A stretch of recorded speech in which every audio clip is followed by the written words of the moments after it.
Welcome to Not Milk Never Milk. Subscribe if you're lactose intolerant. You start by verifying your headset and Windows version, so you apply the correct driver and THX profile. Next, plug the headset directly into a known working USB port.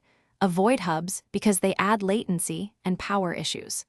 Close any music or game audio apps and disable third-party equalizers so they do not override THX processing. Once done, reboot Windows quickly to clear audio services and make sure the Razer Synapse and THX services are set to start automatically, so they are ready for the next steps.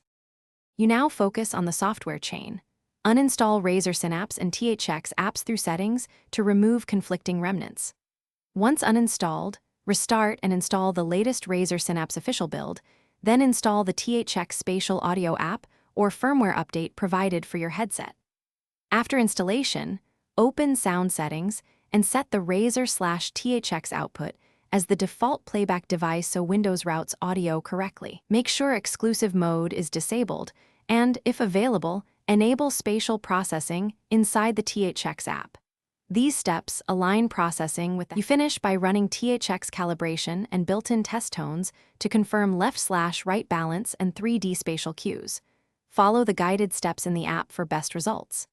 Then open your game or communication apps and explicitly set their audio output to the THX-enabled device, because some programs ignore system defaults.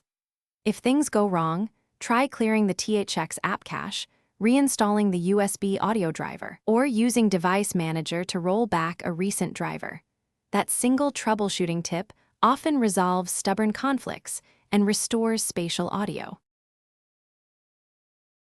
Thanks for watching. If this was helpful, leave a like and consider subscribing. See you next time.